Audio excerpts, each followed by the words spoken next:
হরে কৃষ্ণ কৃষ্ণ কৃষ্ণ হরে হরে হরে রাম। এই যে এখানে আমি হচ্ছে একাদশীর জন্য একটু তরকারি করছি। আলু দিয়েছি, ফুলকপি।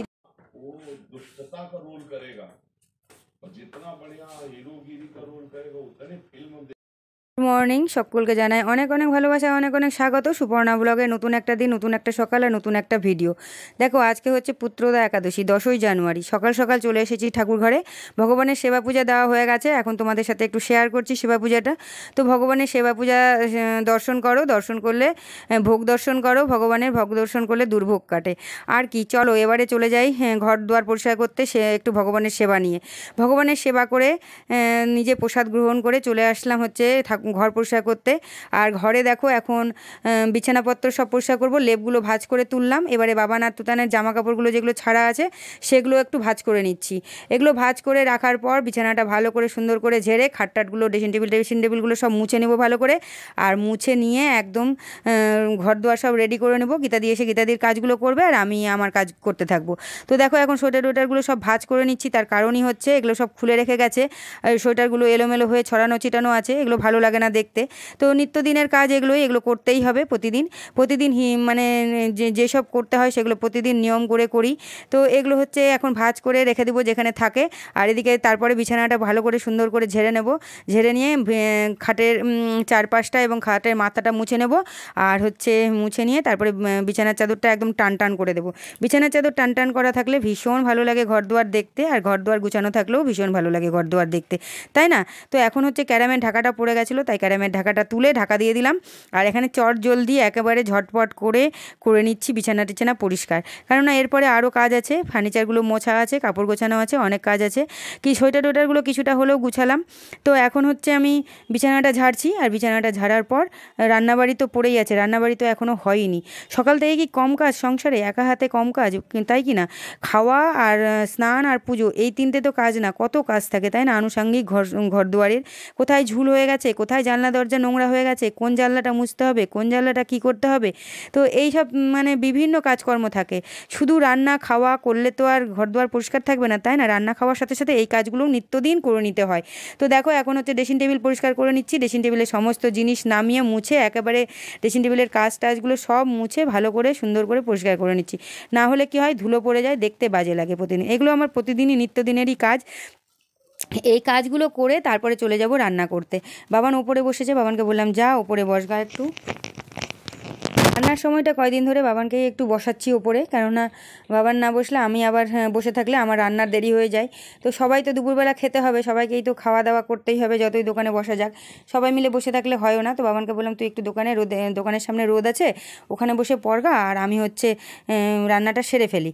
তো ওই জন্য আমি রান্নাটা সেরে ফেলে তারপরে আমি যাই, তখন বাবান আবার চলে আসে, বাবানকে খেতে দিই, আমি আবার যাই, তারপরে আমি একেবারে সন্ধ্যাবেলা আসি।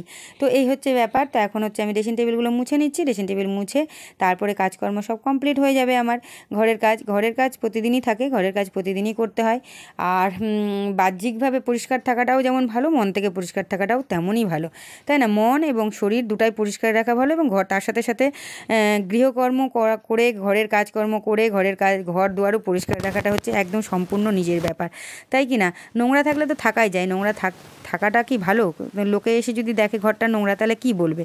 আর লোকে এসে যদি দেখে যে না ঘর দুয়ার একদম টিপটপ পরিষ্কার পরিচ্ছন্ন, তাহলে লোকেরও মনটা বেশ সুন্দরভাবে খুশিতে ভরে যায়, এবং নিজেরও মনটা ভরে যায় যে না আমার ঘরে এসে কেউ নোংরা দেখেনি।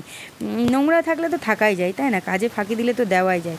তো আমরাই যদি কাজে ফাঁকি দিই তাহলে ছেলেপেলেরা আর কি শিখবে? তবে আমার ছেলেপেলেরাও আমার মতনই পরিষ্কার পরিচ্ছন্ন হয়ে গেছে, থাকতে থাকতে শিখে গেছে মায়ের মতো। আমরা যদি বাবা মারা যদি পরিষ্কার পরিচ্ছন্ন না রাখি, তাদেরকে দায়িত্ব দিয়ে তাদেরকে রীতিমতো কাজকর্ম যদি না শেখাই, তাহলে কেমন করে হয়, তাই না? তাদেরকে আমাদেরই উচিত যে কিভাবে ঘর দুয়ার পরিষ্কার রাখতে হয়, কোনটা কাজ কিভাবে করতে হয়, কোন জিনিসটা কোথায় রাখতে হয়, তাদেরকে শেখানোর দায়িত্ব কিন্তু আমাদেরই।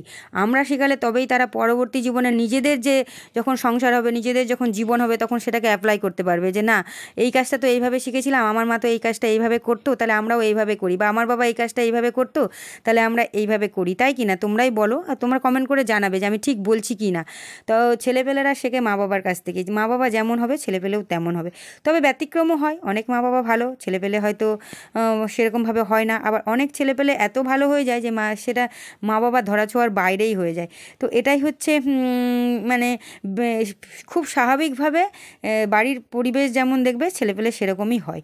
এটাই হচ্ছে কথা, মা বাবাকে যেভাবে চলতে দেখবে ছেলেপেলেও সেইভাবেই চলে। তো দেখো অনেকক্ষণ অনেক বকবক করলাম, এবারে চলে এসেছি রান্নাঘরে। আমার কাজকর্মগুলো ওদিকে সব কমপ্লিট হয়ে গেছে, একদম টোটাল কমপ্লিট করে চলে এসেছি এখন রান্নাঘরে। আর গীতাদিও এখন চলে এসেছে, গীতাদি এসে গীতাদির কাজ শুরু করেছে, আর আমি হচ্ছে চা বসেছি। আমি বললাম গীতাদি কাজ শুরু করতে হবে না, আগে চা খেয়ে নাও, তারপরে হচ্ছে কাজ করো। তো বসে এখন গীতাদি বসে আছে নিচে আসনে, আর আমি হচ্ছে চা করছি। তো যেহেতু ক্যামেরাটা উপরে লাগানো আছে ওই জন্য আর গীতাদিকে দেখা যাচ্ছে না। তো আমি কিন্তু আজকে চা খাবো না, আজকে যেহেতু আমার একাদশী ওই জন্য আমি আজকে চা খাবো না, আমি খাবো আজকে এভরিডে একটু জলে গরম জলে গুলে এভরিডেটা খাবো আমি। তো দেখো এখন হচ্ছে এভরিডে গুলে নিব, আর এভরিডে গুলে নিয়ে এভরিডেটা গুলে তারপরে খেয়ে নেবো, খেয়ে নিয়ে রান্না বসিয়ে দিব। রান্নাগুলো তো করতে হবে, ওরা দুজন খাবে। আর আজকে একটু গীতাদিকেও বললাম যে একটু খেয়ে যেও দুপুরবেলা। তো এখন হচ্ছে গীতাদির চা দিয়ে দিলাম বিস্কুট দিয়ে, আর হচ্ছে এখন আমি আমার এভরিডেটা গুলে 1 কাপ এভরিডে গুলে নেবো, গুলে নিয়ে খেয়ে নেবো। তাহলে কী হবে, পেটে থাকবে, আর হচ্ছে রান্না করতে বিরক্ত লাগবে না।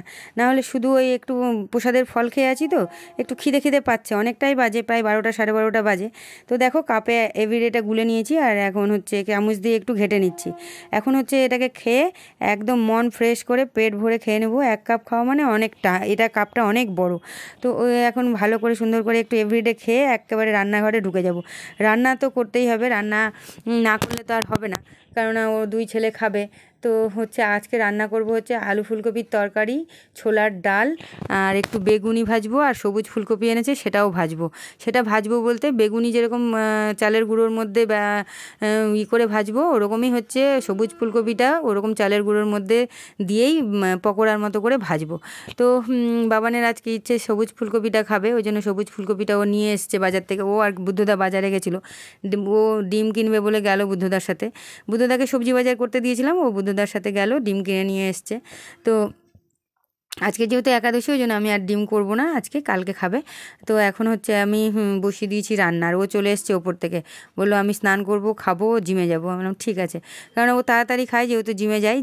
জিম করলে তো একটু আগেই খেতে হয় না, তো ওই জন্য মানে একদম খেয়ে উঠে সঙ্গে সঙ্গে তো আর জিমে যাওয়া যায় না। ও প্রায় 3টার দিকে জিমে যায়, তো তাড়াতাড়ি খেয়ে ফেলে, প্রায় 1:30-1:30টার মধ্যেই ও খেয়ে ফেলে। তো আমি ওকে বলি যে সব রান্নার অপেক্ষায় থাকবি না, যা রান্না হবে তুই ঝটপট করে খেয়ে ফেলবি। না হলে কি হয়, ওই সব রান্নার অপেক্ষায় থাকলে আমি আর ওকে টাইমলি খেতে দিতে পারি না, তখন আমার 2-2:30 বেজেই যায়। কেননা সমস্ত রান্না কমপ্লিট করে তারপরে খেতে বসলে অনেকটা টাইম লাগে। তো ওকে আমি বলি যা হয় তাই খেয়ে নিবি, তারপরে রাতে যা হবে তাই খাবি। তো আমি এখন ডাল আর তরকারিটা বসিয়েছি, ডালে সম্বরা দিয়ে দিয়েছি। ডালে সম্বরা দিয়ে ডালটা এখন ভালো করে ফুটাবো, একটু ফুটিয়ে নামিয়ে নেব। আর হচ্ছে ভাজবো গিয়ে একটু বেগুনি আর ওই যে সবুজ ফুলকপি। তো ব্যাটারটাও রেডি করব, ব্যাটারটা চালের গুঁড়ো, বেসন, আর একটু ভাবছি আজকে বেকিং সোডা দিব। তো দেখো এই যে ডালটা সম্বরা দিয়ে দিয়েছি, আর ডালটা হচ্ছে একটু কাটা দিয়ে দিচ্ছি। ডালের কাটা না দিলে হবে না, মানে বাবান বলছে ওই ছোলার ডাল দানা দানা হয়ে থাকে, আমার ভাতের সাথে খেতে ভালো লাগে না, তুমি হচ্ছে কাটা দাও। তো আমি কাটা দিয়েছি, তারপরে ও আবার একটু কাটা দিচ্ছে। তোকে আমি বললাম ওই রকম না, ভালো করে মাঝখানে ধরে ঘোরা, ভালো করে ঘোরাতে হয়। তো এখন আমি বলে দিলাম, তো এখন মানে ভালো করে কাটা দিচ্ছে আর কি। ও বলছে একদম প্লেন করে দাও মুগের ডালের মতো, তাহলে বোঝা যাবে না। আর এদিকে দেখো ভাত বসিয়ে দিয়েছি, ওরা 2 ভাই খাবে আর গীতাদি, তো 3 জনের ভাত হয়েই যাবে। এদিকে দেখো আমি হচ্ছে বেগুনিগুলো রেডি করে নিয়েছি, ব্যাটারটাও রেডি করে নিয়েছি এই যে, আর বেগুনিগুলো এখন ডুবিয়ে ভেজে দিচ্ছি। তো এই যে ফুলকপি, সবুজ ফুলকপিটা, আর ওই ব্রোকলি বলে যেটা আর কি, আমরা আর কি মানে সাধারণভাবে সবুজ ফুলকপি বলে থাকি, আর ভালো ভাষায় তো বলে ব্রোকলি। তো এই যে ভেজে নিচ্ছি বেগুনি আর ব্রোকলি আর সবুজ ফুলকপি। বাবান কিন্তু খেতে বসে গেছে, ওকে খেতে দিয়ে দিয়েছি, আর এদিকে আমি আবার ভাজছি। চলে এলাম, খাওয়া দাওয়া হয়ে গেছে সবার, সব কিছু হয়ে গেছে। দোকানে ছিলাম, দোকান থেকে এসে এখন একটু তরকারি বসিয়েছি। এখন এটা আমার রাতের খাবার হচ্ছে। এখন কিন্তু বাজে অনেক, 4:30 পৌনে 5টার মতো বাজে। তো আমি ভাবলাম একটু তরকারিটা করে নিই, বা তুতানকে আবার পড়তে পাঠাবো। মাসুদ আসলেই গাড়িতে করে ওকে পাঠিয়ে দিব, আমি আর আজকে সাথে যাব না, কেননা আজকে আমাকে বাড়িতে থাকতে হবে, কারণ ওর বাবা যেহেতু নেই, সবাই মিলে চলে গেলে হবে না বাইরে। তো ভাবলাম মাসুদকে দুধকে বলে দিয়েছি যে তুমি আজকে নিয়ে যাবা, তুমি নিয়ে আসবা। তো সব তরকারিও হয়ে গেছে, নামিয়েও রেখে দিয়েছি। এখন চলে এসেছি সন্ধে দিতে, গা হাত পা ধুয়ে, ঘর দুয়ার মুছে, গা হাত পা ধুয়ে একদম পরিষ্কার হয়ে চলে এসেছি সন্ধে দিতে। আর এখন ভগবানের আরতি করছি।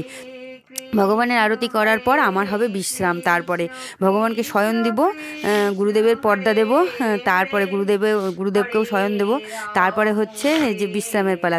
এখন একটু বসবো, একদম 9টা সাড়ে 9টা পর্যন্ত বসবো, একটু মোবাইলে এডিটের কাজকর্ম করব। আর দেখো এদিকে চলে এসেছি চুল বাঁধার জন্য, বসে পড়েছি। বললাম না এখন হবে আমার বিশ্রাম। তো এখন বিশ্রাম মানে এখন বসলাম নিজের একটু চুলটুলগুলো আঁচড়াতে। ওই যে সেই যে স্নান করি সকালে, আর ওই যে হেয়ার ড্রায়ার দিয়ে চুল শুকানোর পর চুলে যে ক্যাচার দিই, ওইভাবেই সারা দিন চলে। তো কয়দিন ধরে তো ওই দোকানেও যাচ্ছি না, কেননা 2 দোকান সামলানো অসম্ভব ব্যাপার। তো ওই জন্য ওই দোকান টোটালি বন্ধ করে দিয়েছি। ওর বাবা আসবে, তারপরে আবার এই দোকানে ওর বাবা বসবে, তখন আবার আমি ওই দোকানে সন্ধ্যাবেলা করে যাব। তো ওই দোকানটা মোটামুটি 7 দিন ধরে বন্ধই আছে। তো দেখা যাক সোমবার থেকে যদি খুলতে পারি।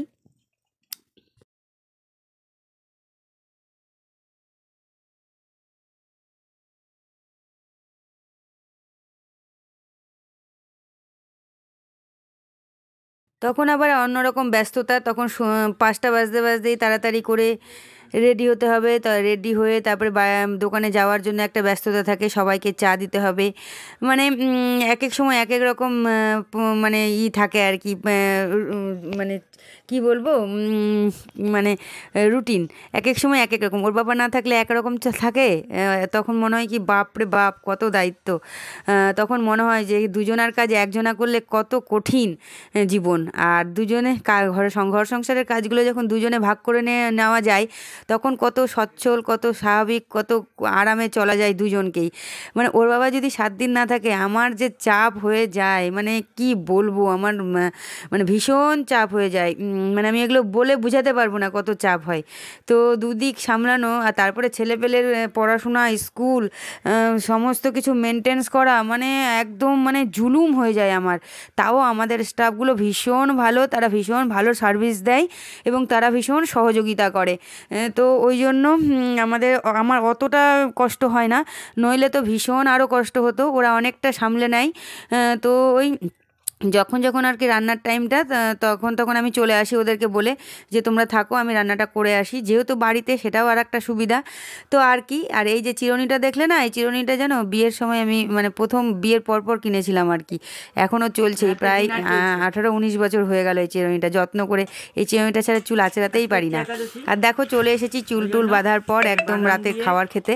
তো আজকে যেহেতু একাদশী, ওই যে তরকারিটা করলাম, দেখালাম যে তোমাদেরকে, ওই তরকারিটা আর শশা কেটে শশা কেটে রেখে দিয়েছিলাম তরকারিটা করার পরই, ঢাকা দিয়ে।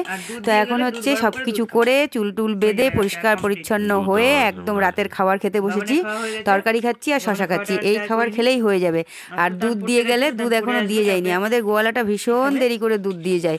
দুধ দিয়ে গেলে দুধ গরম করব, ঠাকুরের দুধ গরম করব, নিজেদের খাওয়ার দুধ গরম করব, গরম করে তারপরে হচ্ছে 1 গ্লাস দুধ খাবো, খেয়ে শুয়ে পড়বো। তুতান কিন্তু এখনও আসেনি, এখন বাজে মোটামুটি 8টা। তো তুতান আসেনি, তুতান আস্তে আস্তে 9:30 পৌনে 10টা হয়েই যায়, মানে প্রতি শুক্রবারেই মানে স্যার ছাড়তে দেরি করে, অনেকক্ষণ পড়ায়। তো কোনো দিন তো স্যারকে বলতে হয় যে স্যার ছুটি দেন, আর করেন না স্যার ছুটি দেন, মানে এরকম বলতে হয় আর কি। তো চলো এরপরে দুধ টুধগুলো গরম করি, ঠাকুরের দুধও গরম করি, নিজেদের খাওয়ার দুধ গরম করি। বাবানেরও খাওয়া হয়ে গেছে রাতের খাবার। তো এই দেখো ঠাকুর ঘরে চলে এসেছি, আর ঠাকুরের দুধটা গরম করে ঢাকা দিয়ে সুন্দর করে রেখে দেবো, সকালে ওটা ভোগ দেবো আবার। আর এইবার ঠাকুরের দুধ গরম করে ঢাকা দিয়ে রেখে নিজেদের দুধ গরম করতে চলে এসেছি, নিজেদের খাওয়ার দুধ আর কি। তো এটা আমাদের রান্নাঘরে গ্যাসে গরম করে নিলাম, আর এই যে গ্লাসে আমি একটু দুধ নিব, আর এই যে কেটলিতে জল বসিয়েছি সেটাও তোমাদেরকে দেখিয়ে দিলাম। এই যে ফ্লাক্স, জল ভরে রাখবো, রাতের জল সবার লাগবে, গরম জল। তো আর কি, অনেক গল্প করলাম তোমাদের সাথে, আমার গল্প ফুরোলো, নোটে গাছটি মুড়োলো। তো আজকের গল্প এখানেই শেষ করছি। তোমরা সবাই ভালো থেকো, সুস্থ থেকো, সাবধানে থেকো। দেখা হচ্ছে নতুন দিনে নতুন একটা ভিডিওর সাথে। Good night, tata, bye bye.